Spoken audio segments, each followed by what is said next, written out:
And welcome back. And we are getting ready to move into our second conversation for today, as we're joined by representatives of the Anglican Diocese. Of course, they have just recently wrapped up a very important meeting, and we have with us to tell us all about it Bishop Wright, Reverend Phillip Wright, and Archbishop, the Most Reverend Dr. John Holder. Good morning and welcome, and thank you for being here. Thank you. Good morning. It's a joy to be with you this morning. Yes.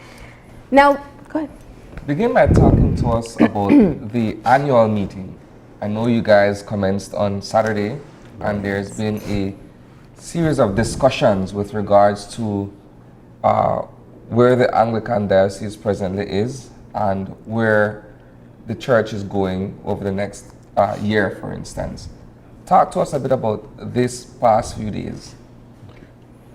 Well, I will start by saying why we're in Belize. Because it's Belize? Well, no. yeah, the best place on earth, right? Yeah. Second to, Barbados, where the Archbishop, I got to put a plug for him, right? But normally we have two major meetings per year. Yeah. One is in Barbados, where we have our secretariat, or sort of central office. And the other is normally in one of the other 7 dioceses, because the province is made up of 8 dioceses. So always one in Barbados, most of the time, and the other in another country. This happens to be Belize's turn, and so we are here, and it's been a wonderful time, I think. But the Archbishop could certainly get a bit more into the nature of the meetings as well. Yes, thank you. We had 3 distinct meetings. On Saturday, we had a meeting of the House of Bishops. That is the bishops from the 8 dioceses in the province. And we normally meet to see how each bishop is doing in his diocese. But there are some issues that we also address, because as leaders of the church, there are some matters that we must address, and there are certain decisions that only bishops can make. So we had that meeting on Saturday, and we touched on a number of things, some confidential, some are not, but it was a good meeting. Then on Monday we had another meeting, which is a meeting of what we call the Doctrinal Commission. It is a group that deals with belief, and not only what we believe, or have believed for many centuries, but how what we believe relates to the modern world. For example, how do we react to and respond to climate change? Yes. How do we respond to violence? How do we respond to child abuse, and so on and so forth? So our Doctrinal Commission, we meet for 1 day, and we address a number of the issues that we think, because one of the things that we must do as a church is keep our theology up to date. Then on the Tuesday, we met as a provincial standing committee, which is indeed the executive body of the province. And this body meets twice each year, and it provides guidance for the province. We now, for example, deal with the strategic plan. We formulated this plan in our synod in 2015, right? And we are dealing with this plan, so we have to meet every year. And we look at the plan, where we are going. Yeah. But the standing committee is the executive body. So the 3 meetings follow each other, because it's better to come together for a week and do all the meetings within that week than have one scattered all over the place. Yes. But that's why we're here in Belize. Now, one of the things, and we know through several conversations with the representatives here in Belize, is there is a concerted effort to be able to involve all members of the church in decisions that are made. You have your yearly meetings with your own parishioners, and one of the things that you keep on being able to address is exactly what you just pointed out in terms of the relevance of the church in keeping up with what is taking place within the individual provinces. Having now the heads of the Anglican Diocese throughout the West Indies, here in the country, what are some of the central themes that you hear coming out, whether it be in Barbados, in Belize, in any other part of the provinces that you're working in? What are the central themes that you're hearing, and what are some of the concrete plans that you are hoping to work towards to synchronize the church's efforts with what is taking place in the landscape? I mean, what is interesting, and I know the leader of the opposition was on earlier, and you know the budget debate is Precisely.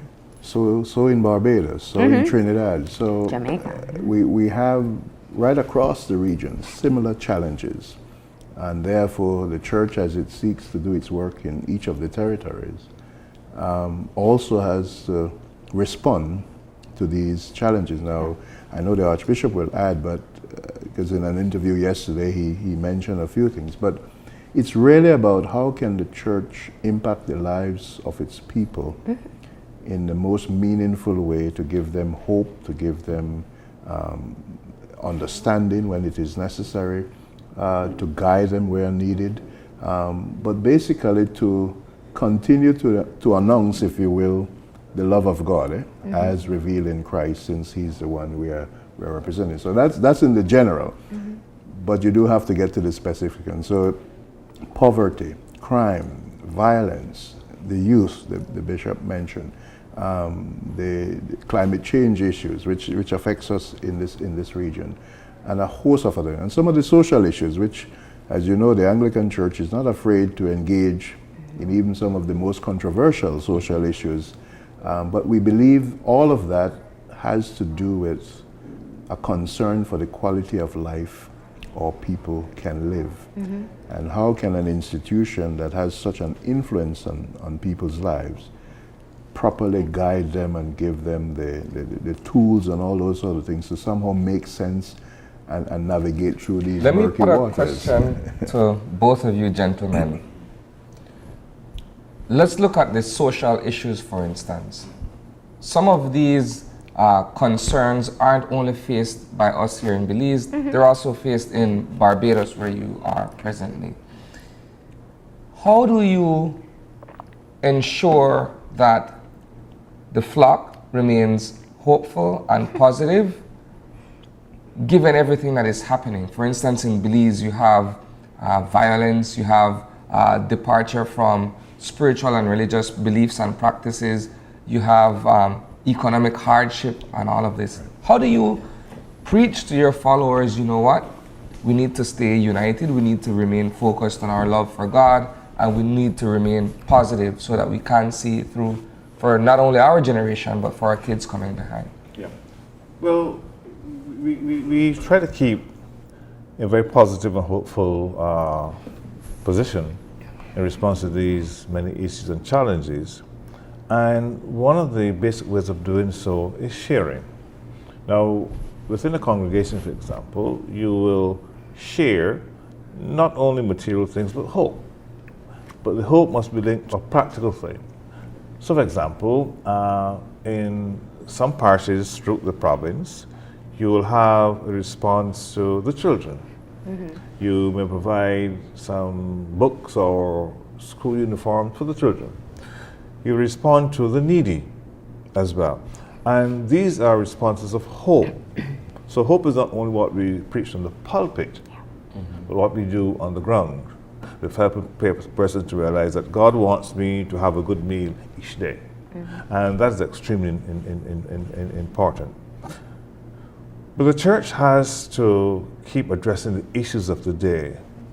And what we have to do is to almost pull into the discussion matters that a lot of traditional Christians believe have no connection to belief in God.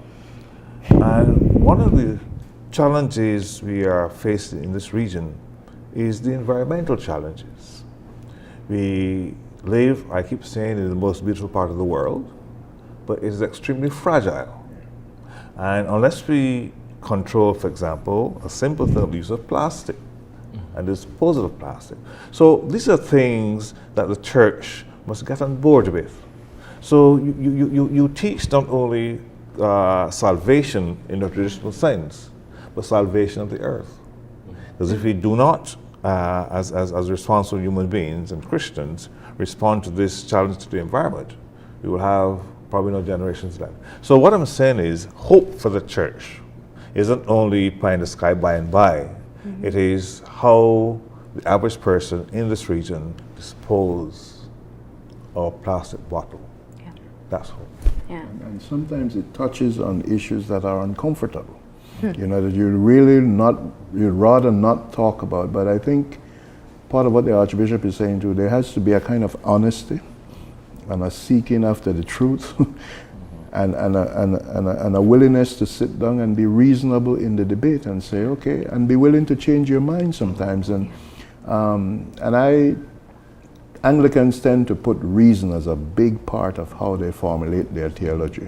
Scripture, yes, tradition, but we also bring reason into the story, and we bring experience, because we also know that the experiences of people, whether you agree with their conclusions, is real. And you have to respect that as well. So I think in many ways, these are the ways in which we try to bring that hope. By striving after the truth, by having honest dialogue, and as the Archbishop said, by being practical. How open are your members to the direction that the church is proposed to taking or has been taking?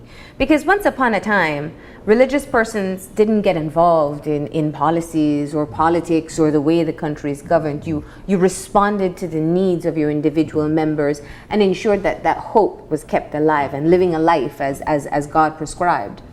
Now we see more and more where the church has become an influential body, and we can speak specifically here in Belize. They have a seat on the Senate.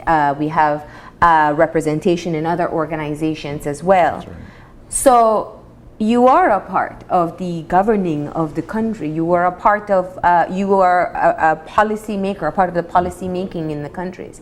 How comfortable are the members in having you take on this role? And secondly, how do you ensure that when you speak on behalf of the church, the Anglican church in your case, that you are really representing the views of your people? Well, the model, of course, is Jesus. If you go to the Gospels, Jesus encountered the political structures and he's addressed that structure, whether it's Rome or the Sadducees or Pharisees. Yeah. He responded to the poverty. I help persons to have a decent meal. So the model that we have as Christians is a model of involvement with people's everyday lives and the structures that impact most significantly upon their lives. See? So when the church today tries to do the same, not every person in any congregation, any diocese would believe the same thing. Yeah. But it seems to me it is the role of the leadership of the church to point the way. So, for example, you have to keep preaching and teaching and encouraging people to understand that violence and Christianity are not too compatible. That we should not engage in violence, and you encourage our younger ones to do that.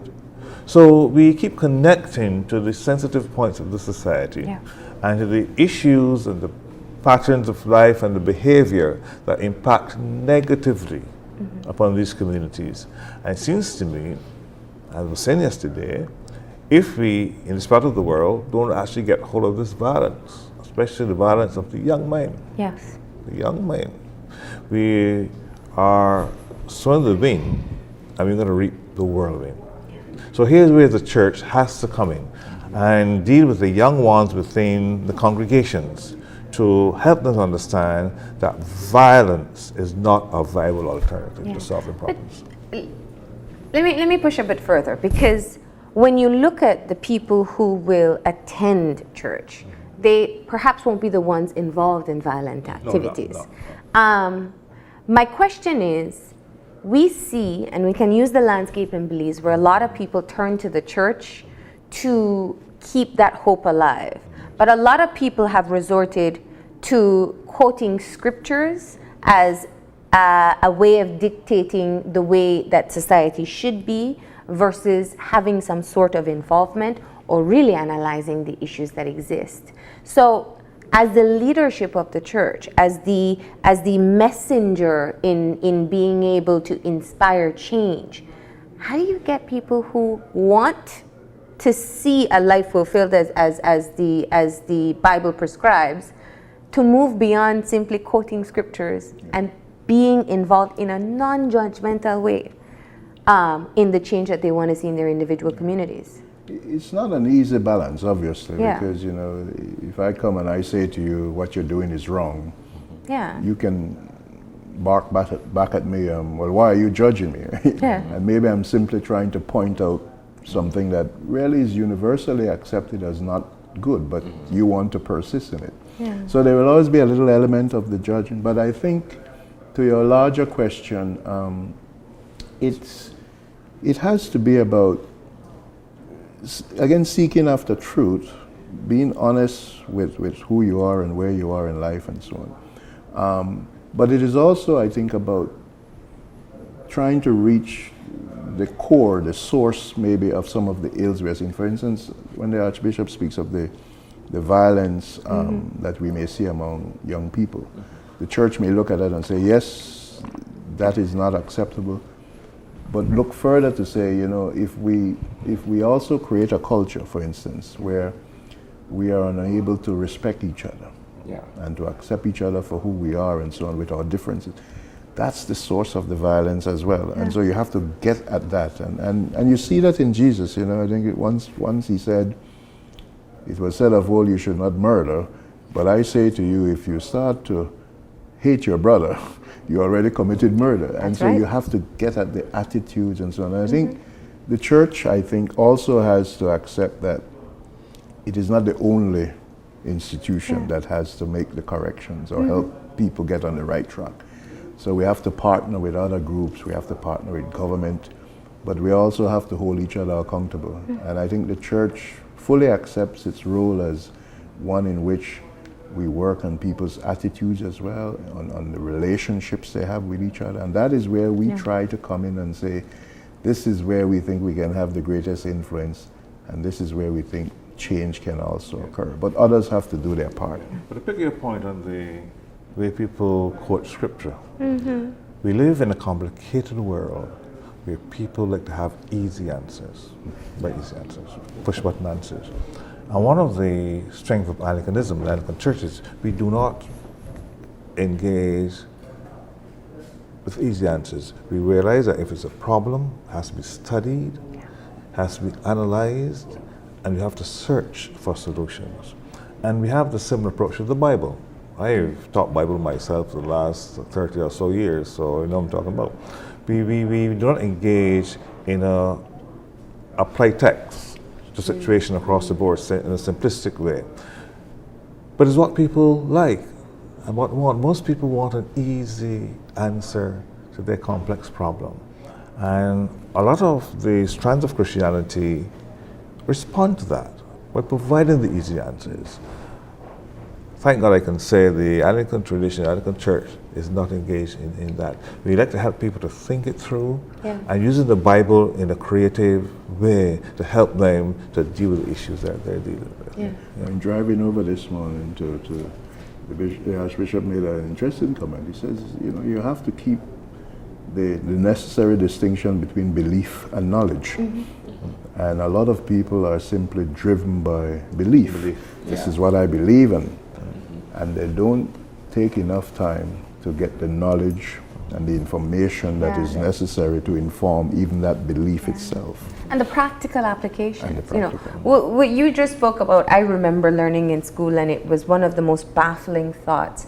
Taking the commandments from the literal translation into your individual interactions with persons. So you may not commit murder, but if I am in my actions, thoughts, or words breaking down another person, it is very similar in terms of what the commandments prescribe.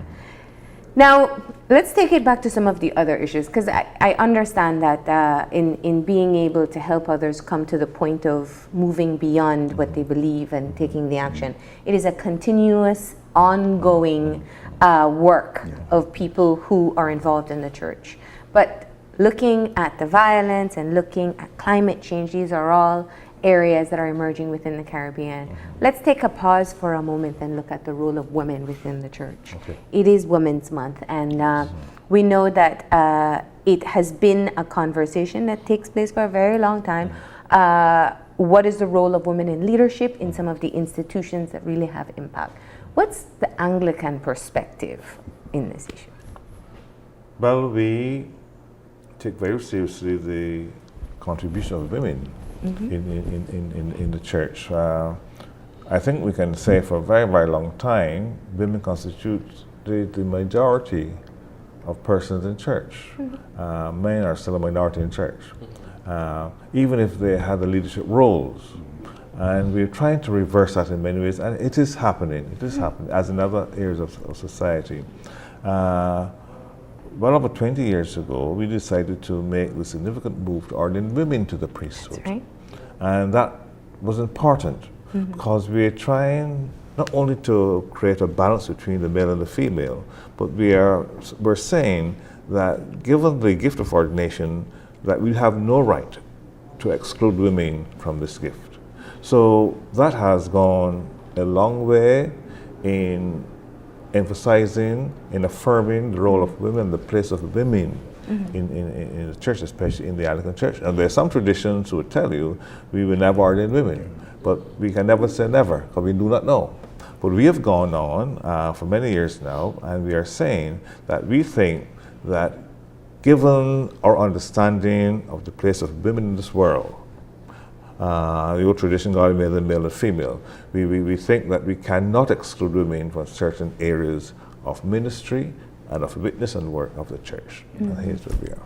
Have you guys encountered any challenges in contemporizing, so to speak, the theology of the Anglican Church? When you look at all the factors at play in our everyday lives, in our society as a whole, do you find being able to modernize and being able to make relevant the doctrines and the theology of the church more relevant and pressing? Well, it's an interesting question because the word that comes to my mind is that the church is a very patient beast. Well, maybe I shouldn't say beast. That rings wrong. It's a very patient, But some of the same changes the Archbishop spoke about, and this goes back, I looked up a thing there, way back in 1899 or something, our church has been saying we need to put women in a different place. So this is over a century of work. But when you follow the developments, they didn't come easy, and they didn't come immediately. They came with a lot of controversy. Some people left the church when the first women were ordained. The point I'm making is we recognize that the change, the impact, the influence, making it contemporary is never an easy process. There will be those who are trying to hold on to that past. But to me, personally, when something is true, when it is wholesome, you can't stop it. You may resist it, and so on. And so maybe even to the contemporary world, we want to say certain values hold, no matter how advanced technology gets, I must still respect you. This new tablet and so on should not give me a new tool to demonize you now and to destroy you, but rather to build you up. So even as changes occur, whether in technology and science and so on, we pay attention to it and we try to strike that balance between those wholesome eternal values and the advances that we're seeing. So that is one of the ways. Good news is the province recently, I think at the last voted now to ordain women as bishops. Fantastic. And so who knows, the next bishop of Belize could very well be a female. Yeah. Well, we would look forward to seeing that. Not that we want to oust you very soon, but we love to see that sort of progression. Now, I can only imagine the type of conversations and discussions that take place when the bishops come together to be able to talk about what is taking place across the Caribbean. And I'd like to be able to look at some of the areas where you see growth. A lot of people talk of the challenges within the different churches, looking for other persons who are looking towards ordained life and a decline in interest there, in growth in membership, in people who seek comfort in the churches, and also in looking at how your impact is made within individual communities that you work. Let's talk about some of the areas that you have seen positive growth or changes across the region within the Anglican Church. One of the things that we have seen and growth in, I think, is the development of a consciousness that this church is not an exclusive club. It is here for the entire community. And therefore, we cannot just meet on Sundays and pretend that we are doing the Lord's work in here when the world is falling to pieces up there. Now, it took some time for the church in this region to move there, but I think we are there now. Yeah. So you wouldn't have any questions raised, for example, if in any of the congregations in the province, the priest from one would say, we need to go down the road and help Miss Jones repair her house. It's part of your traditions, part of your Christian work and witness. So we have grown in a way where we no longer see this clean-cut divide and separation between what we do on Sundays and what we do on week. That we have a responsibility for the society and for every human being in the society, regardless of color, race, class, creed, religion, whatever. Now, that's important for me, that we reach a stage in the ministry of the Anglican Church where we do not simply believe that we're an exclusive group and we're here to look after ourselves. We now have an understanding of our role in the ministry is to help the society and consequently the world to be better. And we've grown, and I think that's where we are now. And in some places, you know, if you go the numbers game, you will see fewer numbers in places, but in many ways it's not just about the numbers, because sometimes the numbers, the larger numbers may also represent the undesirable attitudes and so on. And so a church like the Anglican Church, I think, refuses to compromise on those, what we believe to be wholesome values and attitudes, even when it makes us the minority, because we really believe it. And I think in the long run, again, I will say, truth will prevail. And if something is true, we might not see it in our lifetime, but it will stand the test of time. And again, I don't like to get into the numbers game, but I mean, if you look at our good Lord, sometimes we say this and people don't, but at his funeral, Your Grace, if I may use it, he didn't have a crowd necessarily. He had about 5 or 6 people at the foot of the cross. Everybody else, he looked like a failure. But look at it now. He now has almost 3 billion people who are willing. So it's not just the numbers, it's about the message, it's about what you're communicating. And I think Archbishop is so right. As Anglicans, we feel we're cutting through in terms of a message and the challenge to adopt an attitude that is more wholesome to society. And the message is a sensible message. We try very hard not to deal with shared emotions. Bishop Wright spoke earlier about the place of reason, and we try to be analytical in our understanding, but also compassionate. And the compassionate element is critical, important, is that we don't go around kicking people off, kicking out of the boat, out of the house, out of the room, because we believe in the comprehensive embrace and love of God that can hold together every human being in the world. Right. So that is our strength as Anglicans. Yeah. How are you doing in terms of interest in persons looking to be ordained within the church? You know, interestingly, we're seeing a little uptick in individuals who are expressing the desire. We have to work a bit more in convincing more. It's always a challenge because, you know, sometimes a young person, career-driven and looking for, you know, the good life, as it were, which may equal 3 cars, a mansion, and so on, will not look in our direction necessarily. But so it's about targeting the young, of course, but maybe the simple message is, if you are a young person or an old person, and you are serious about impacting the world and changing society and so on, the church is not such a bad institution to consider. If you really want to impact this world for better.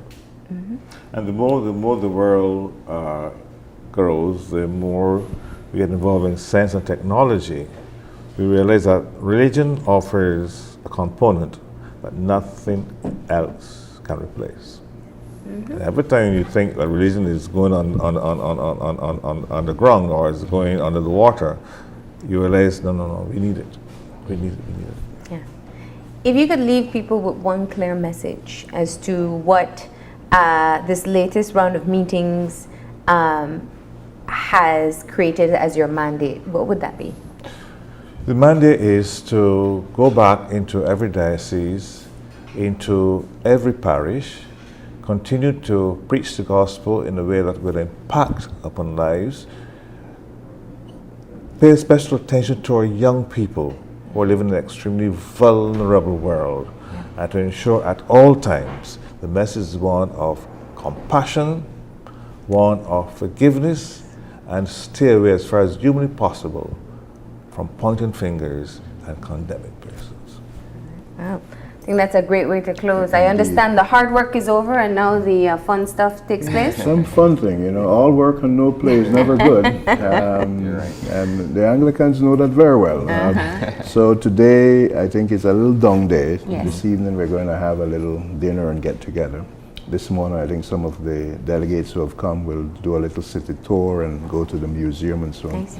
And tomorrow is a full outing where some will go inland and do a tour of the West and St. Antonich and all those sorts of things. And the lucky few will get on a boat and go and enjoy some of the islands or something. So all fun now. All right. Well, we appreciate you coming in and talking a bit about what is the direction that the Anglican Diocese hopes to go, refocusing, I'm sure, re-strategizing Yes, on issues that you have already been working on for years. Right, sure. And we appreciate you coming in and sharing that message. And Thank we you very want- much. yeah, and we It's want good to to say be here. many thanks for always affording us this opportunity to help to get the message out. All right. Sani and Marlene. Okay. Thank you very much. Thank you. We're going to go ahead and take a break, and when we come back, we'll be talking to representatives of Credit Master System and their complaint system that they have created. So that's coming up after the break. Stay tuned.